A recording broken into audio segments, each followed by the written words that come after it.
Nag-intensify mga kababayan ng smear campaign laban sa ating Pangulong Bongbong Marcos, si designated survivor.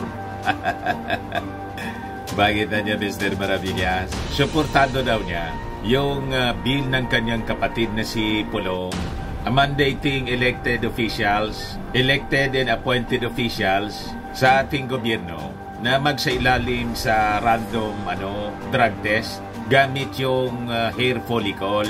Ito siya mga kababayan, BP Duterte in favor of random drug test. Nagpapagang mga balita at pagtalakay sa mga isyu na lipunan. Opinyon, para at paglalantad sa katotohanan. What you see is what you get. Unisan. Government officials must be in the right minds. Sabi ni Inday, kitang-kita naman po kung sino ang mga opisyal ng ating gobyerno na nasa tamang pag-iisip. Kahit nga po sa itsura lang po at pananalita, madali pong ma-identify kung sino yung nasa tamang pag-iisip at yung malamang totoong bangag.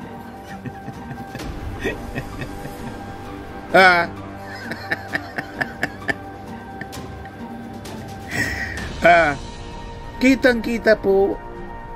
Tingnan naman ninyo yung ating Pangulong Bongbong Marcos, oh. Di ba? I-compare naman dito sa tatay ninyo at mga kapatid. Ngayon talaga niya, Mr. Maravilla. So, di ba? Kahit po sa pananalita, sabi ko nga po kahapon sa ating video, yung mga nasa ilalim po ng espiritu ng bawal na gamot, nagmamanifest po hindi lang sa physical appearance nila, pati sa kanilang behavior. Ito yung research natin from Mayo Clinic, drug addiction, substance use disorder. Ano ba yung mga manifestations? Sabi dyan mga kababayan, recognizing unhealthy drug use in family members. Tingnan nga natin kung sino yung may manifestations nito, kung magtugma sa pamilya Duterte at sa pamilya Marcos. Kanino ninyo makikita? Based sa research, Mayo Clinic po ito. Sabi dyan, problems at school or work, physical health issues, lack of energy, motivation, weight loss, gain, or red eyes. Alin sa dalawang pamilya mga kababayan ang malapit sa description ng Mayo Clinic? Igawa niya talaga, Mr. Maravillas. Research yan eh. Scientific research. Alin sa dalawa ang sa dalawang pamilya? Ito na makisig mga kababayan? Si PBBM o itong alin ang may manifestation, physical manifestation mga kababayan? Sige nga ko sa ninyo yung description po, sakto sa inyo. Pati sa pananalita at pag-iisip, mga kababayan, makikita natin yung manifestation. Ano pa? Neglected appearance, lack of interest in clothing, grooming or look. Alin dyan ang well-groomed, mga kababayan? Ito o ito? Alin sa dalawang pamilya? Tingnan ninyo, mga kababayan. Alin dyan? Pati po sa pananamit, nakikita yon. Refleksyon ng kanilang tamang pag-iisip. Kung tama ba yung pag-iisip mo, gagawin mo ba yan? Diba, mga kababayan? Ini-question nila yung pag-iisip ng ating Pangulong Bongbong Marcos Kasi daw, bangag mga kababayan, peligroso na ang isang leader natin, bangag, malayo po kahit sa pananalita at pag-iisip. Makikita ninyo, nagmamanifest sa ating Pangulong Bongbong Marcos ang kanyang brilliance ng pag-iisip. Si Inday po, pag nagsalita, itok-itok. Hindi nga ma-express yung kanyang sarili, mga kababayan. Kaya iniwasan niya yung presidential debate Never siya na nag-attend sa presidential debate, mga vice presidential debate.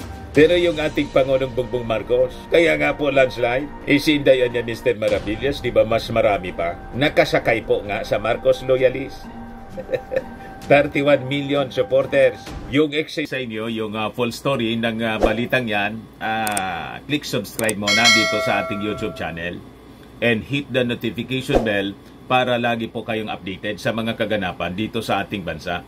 Like and share na rin po ninyo ang ating video. At huwag na rin po ninyo na skip yung ating mga commercial ads para tuloy-tuloy lang ang pag-unlad ng Bagong Pilipinas. Sa mga nagana po ng malinis and spacious fitness gym, pumunta lang po kayo sa aming Colossal Fitness Gym. We also offer Grab Car Rental with our brand new 2023 model ng Toyota Innova. We also accept booking for those who are planning to travel via PAL, Cebu Pacific, and other airline companies, local and international, and bills payment for Meralco Bills, Aleco Bills, PLDT, etc. Ang Colossal Fitness Gym is located at 3rd floor Security Bank Building, Lanco Business Park, Legazpi City, Albay. For inquiries, look for Jilon Maravillas. Contact number 0966-802-0949.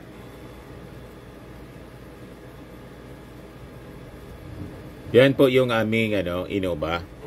Lagi na pong matao sa amin.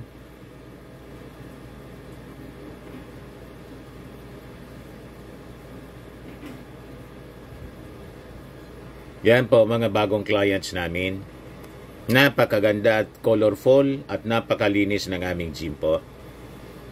Pati mga foreigners po pumupunta sa amin, mga British tourist po sila dito sa Legazpi. Na-set up na rin po yung aming mga brand new gym equipment.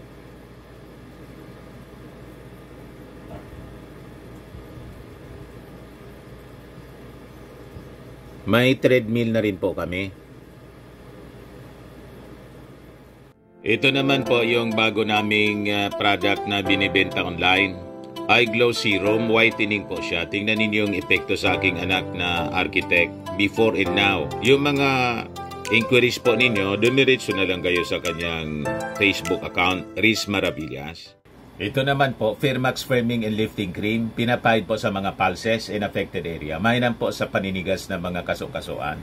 Ito naman po, Automax Radiant Serum. Sa mukha naman yung application, anti-aging po siya. You will look 10 years younger than your age. Sa mga cancer patients naman po, baka lang gusto ninyo itong itry. Neng siya red mix fruit drink. Hindi mo po siya gamot, food supplement siya. Kaya lang, gawa siya mga kababayan sa goji berry. Yung goji berry may anti-cancer properties. O ngayon, yung mga inquiries ninyo, dumiretso na lang kayo sa aming messenger sa Facebook para masagot namin agad. Ayos pa?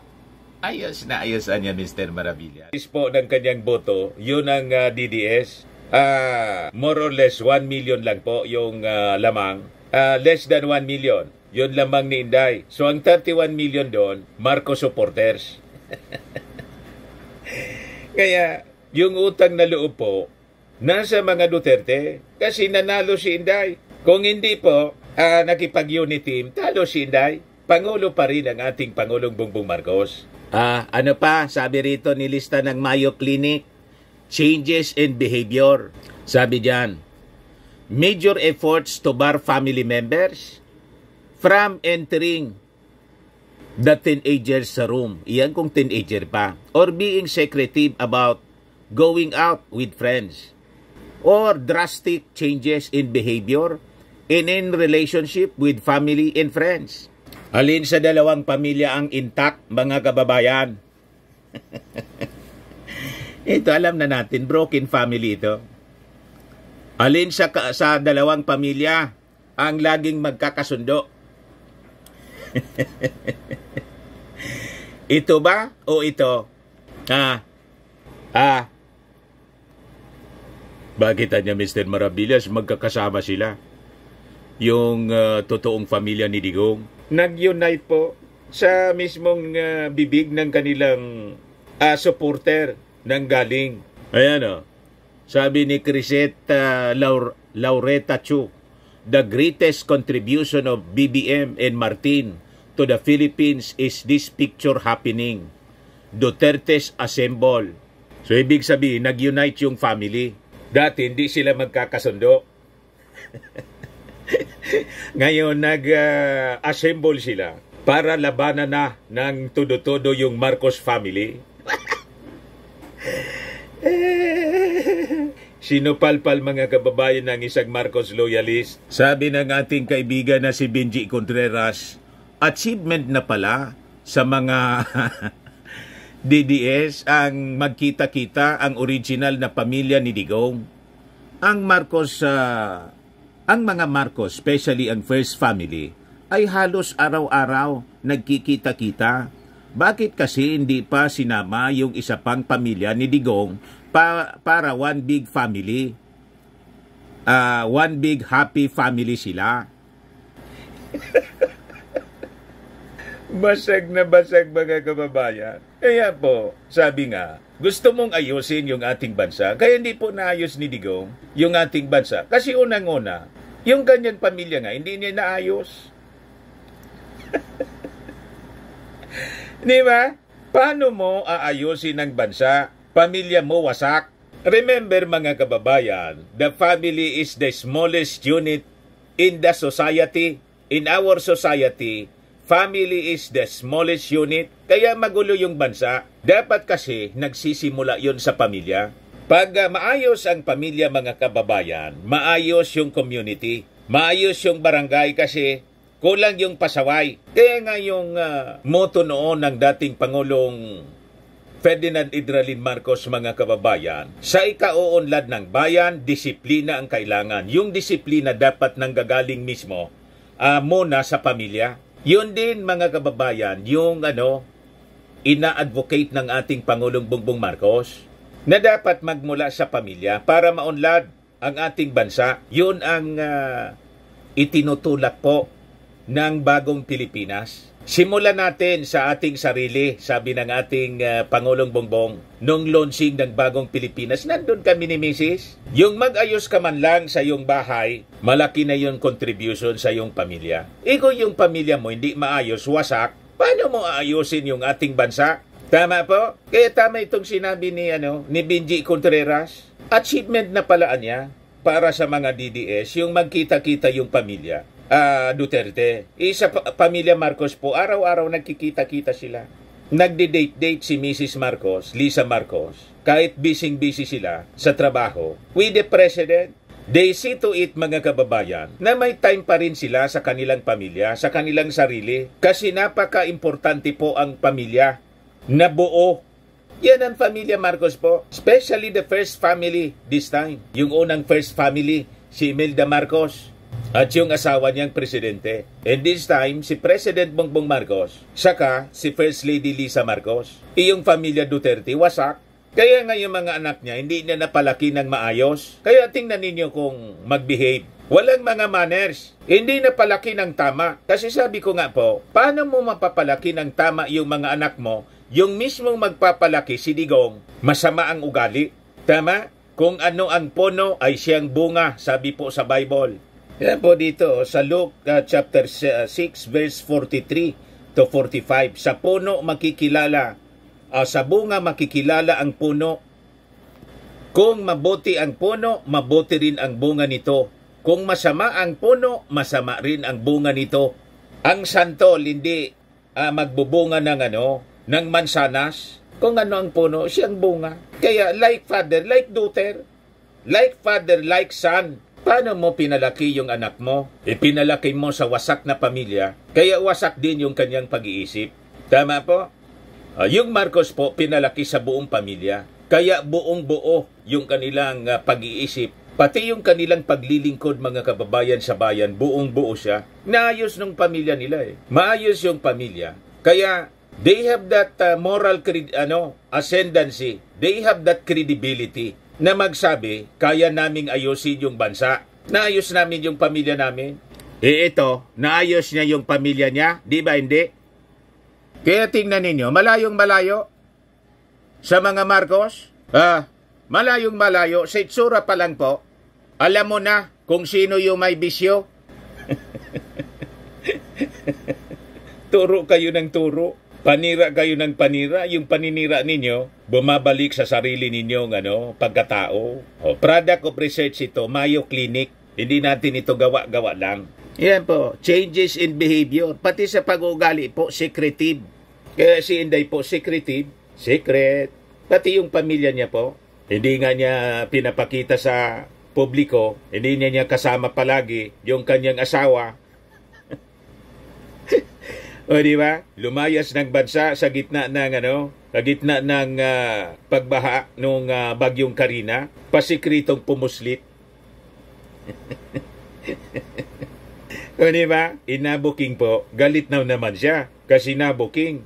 O ito, money issues. Yung mga nagagamit daw ng pinagbabawal na gamot, may issue lagi sa pera. Biglang pumasok sa inyo bigla, mga kababayan, yung nalunok.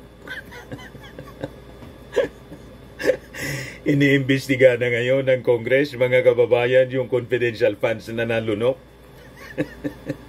May money issues lagi.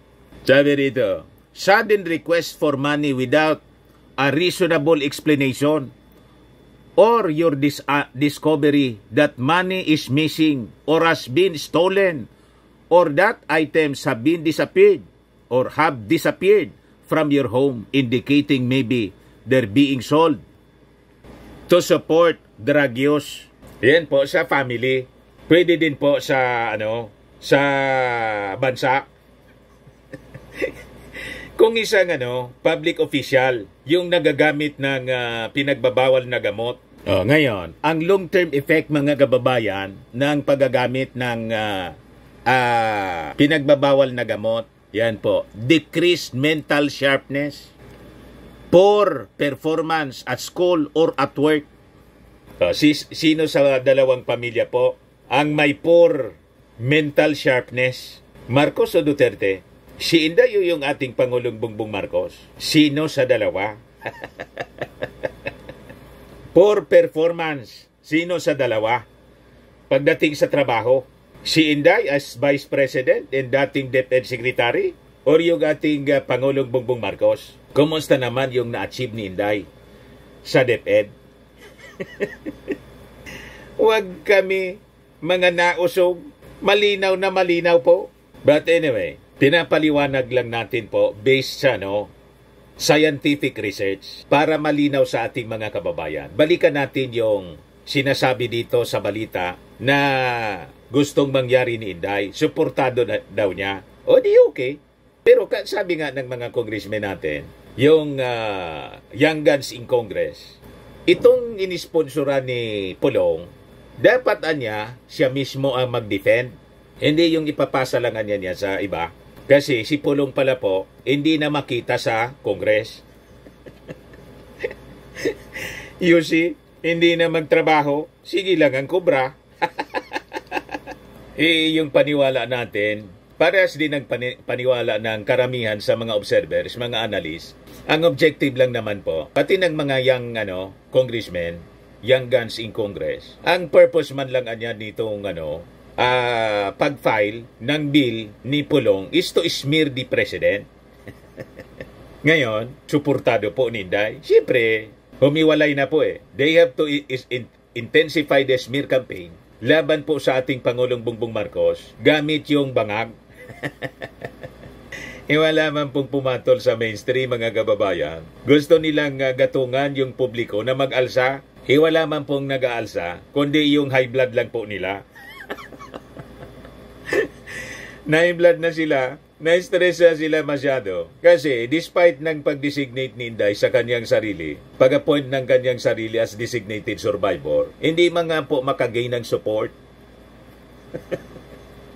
Baliwala po sa mga mamamayang Filipino at yung mga kampanya ng nausog po, wala mang makumbinsi. Yung mga rallies nila po, imbis dumami, lalong kumunti, numipis. Lalo na nung isara na ng ating Pangulo, ipinag-utos yung pagsara sa Pogo Operations. So nag-iingay na lang po sila sa social media sa pamamagitan ng kanilang mga vloggers at siyempre yung isemina, yung mouthpiece nila. So sabi ni Inday, yes, of course, oo. Unang-una, dapat talaga mapanigurado nating lahat na nasa tamang pag-iisip yung ating mga public officials. Kasama na ako doon. She said during an interview in her hometown of Davao City kahapon po, kagabi. Yes, opo, nabasa ko na yung mga panawagan ng mga tao at aayusin na lang natin kung kailan yon. Kasi dapat siguro doon na mayroong unang-una third party na kasali doon sa testing. Duterte added that the testing should not be done by one laboratory alone and that there should be another to validate the results. So yun mga kababayan yung naging reaksyon. O di mauna na po kayo. May challenge may open letter si Harry Roque kahapon na dapat daw kayo na muna. To lead by example ito, Harry Roque to Sara Duterte and brothers sa Pulong Baste. Lead by example, take the drug test. O di kayo na. Isama na si Digong, sabi ko nga mga kababayan kahapon sa video natin, kasi yung ating Pangulong Bongbong Marcos, mga kababayan, nauna na, nung kampanya pa, negative. Kayo, hindi pa kayo nagpapa-drug test. Kung gusto ninyo, at sabi nga natin mga kababayan, unang-una, noong panahon ni Digong, ganon din yung challenge ni Trillanes. Nang i-challenge si Digong, ni Trillanes na magpa-drug test, galit si Harry Roque. Hindi niya utos-utosan yung Pangulo. Kung gusto niya, pwede niya. Ito po, August 16, 2018, Palace hits back at Trillanes overcall for Duterte to undergo drug test. Pati yung kanyang pamilya. Ano sabi ni Harry Roque? Sabi ni Harry Roque, Duterte will not take orders from anyone and he may take the drug test if he wants to. Hindi ko po alam kung ano dapat ang response dyan kay Senator Trillanes dahil marami naman talaga siyang sinasabi na hindi ko na nga lang pinapansin o hindi na pinapansin ng palasyo, sabi po ni Roque sa news conference. Ang presidente po ay halal ng bayan. Kung gusto pong magpa-drug test ni presidente, gagawin niya pero hindi po para utusan siya ng kahit sino. Di ba? Pagkatapos biglang nagbago ngayon yung posisyon ni Harry Roque. Kasi ito yung ginagamit nilang pang-ismir sa Pangulo. Pinipressure nila sa pamamagitan ng ganitong mga kwento. Lead by example niya. Inday, may open letter siya. Kayo anyang magkakapatid. Magpa-drug test na. Pero, hindi niya isinama yung dating Pangulong Digong. Baka pagmumurahin niya siya noon. Makita niya, Atty. Harry, sinama mo ako dyan. Mag-positive ako dyan kasi gumagamit yun ng fentanyl.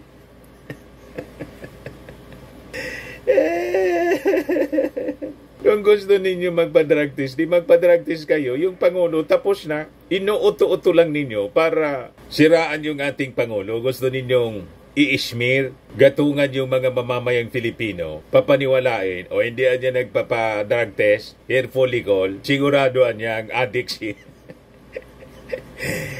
Huwag kami. Malinaw po noong 2021, May 13.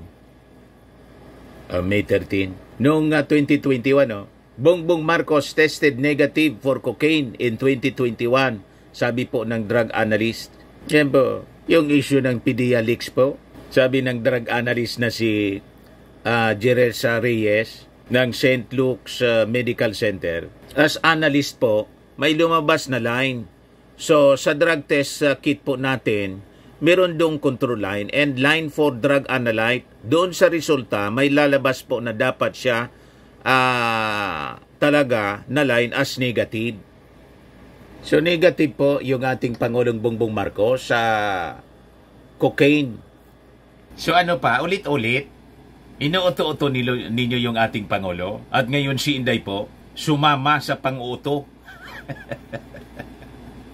Huwag kami, Inday. Hindi mangyayari yung pagnanasa mo na designated survivor.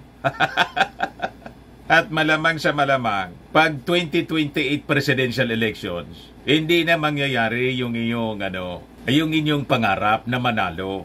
Sabi nga ng mga political analyst, ito daw si Inday, damage sa goods na. Kung sa goods, na damage na niya. So ang tinatahak ni Inday, mga kababayan, yung tinahak ni Lenny, saka po yung sinapit ni Binay, talo. Kung bakit matatalo si Inday? Dahil sa kagagawan niya mismo. Hindi siya tumulong. Pinili niya na mag-full blast na sa paninira kaysa sa tumulong sa ating Pangulo. Kahit nang ka-unity team siya po, hindi man po tumulong, hindi man nagtrabaho. Walang nangyari po sa DepEd. O ngayon, sabi ni Harry Roque, may bagong post siya, sabi dito, on the random drug testing of judges, court officials, and employees. Sino ang hindi takot sa drug testing? Hindi ang hudikatura, sabi niya. We commend the Supreme Court for including random drug testing of judges, court officials, and employees as part of their annual physical examination as mentioned in the Office of the Court Administrator Circular Number 246-24, dated August 14, 2024. While it is true that the Supreme Court has made a decision on the drug testing requirement on candidates running for office, there is no question of constitutionality or legal impediment on the part which provides for random drug testing to elected and appointed government officials and employees. Isang nagtatrabaho at mapagkakatiwalaang pamahalaan ang dalangin ng mamamayang Pilipino sa kanilang mga pinuno. Hindi bangungot dala ng isang bangag na gobyerno. Good job, Supreme Court, for leading the example. Galaw-galaw, executive and legislative. Naghintay ang lahat sa inyong tugon sa tawag at hamon ng panahon. Sabi ni Attorney Harry Roque kahapon. Ngayon, yung statement na yun, mga kababayan ni Harry Roque, supalpal agad sa Supreme Court. Sabi po ng Supreme Court, walaan niyang mandatory drug test for judges, staff. Basag na basag, butata mga kababayan si Harry Roque. Supalpal ka agad. Sabi rito sa report ng GMA, GMA News Online. The Supreme Court on Thursday refuted claims that the Office of the Court Administrator is mandating judges and court employees to undergo drug testing. The OCA circular issued by the court administrator just mandated the annual physical examination of judges and court personnel on or before October 15, 2024 anya. Sabi po ni Supreme Court spokesperson Camille Ting sa press conference. You see? Peddler po. Fake news peddler po itong si Harry Roque. Sabi po ni Ting, the annual physical examination anya does not require mandatory drug test, unlike what reports circulating on social media are saying. You see? Kaya yung propaganda nila po, hindi umobra, durog ka agad. At yung bill po ni Pulong, he has to defend. Kailangan personal niya po na i-defend sa Congress. The constitutionality. May decision na po yung Supreme Court sa constitutionality ng ganyan. That is unconstitutional niya. So hindi siya papasa. Ayan po. Philippine Supreme Court. Public Information Office, not true. The Supreme Court Office of Court Administrator did not order mandatory drug testing for judges. Ito yung pinost nila sa X. And employees of the judiciary. Statement from Attorney Camille Ting, Supreme Court spokesperson. the OCA issued OCA Circular number 246/24 enjoining all judges in court, personnel of the first and second level courts to undergo a basic annual physical examination on or before October 15, 2024. It did not require a mandatory drug test under Item A5 of the Judiciary Health Care Plan on annual physical examination. Drug testing of judges, officials, and employees included on a random basis. So ang nagpakalat po kasi sa social media, ito pong si AB Hugalbot, DDS po siya. Pag DDS po, fake news peddler. Vlogger din yata yon, mga kababayan. Siya yung pakalat ng pakalat ngayon. O di, na fact check. Nag-Supreme Court mismo. Yun ang pinatulan na information, yung pinakalat, mga kababayan din ni Harry Roque. Yan o, breaking daw, sabi ni AB Hugalbot. False. Sabi ko sa inyo, huwag kayong nakikinig po sa mga naosog vloggers. Kasi po, santambak po silang mga fake news peddlers. Mga propagandista po sila na ang intensyon, siraan po yung ating Pangulong Bongbong Marcos para iluklok si Inday as designated survivor. 4 years pa kayo na ma-stress. Yan po yung mga minions nila, mga minions ni Inday.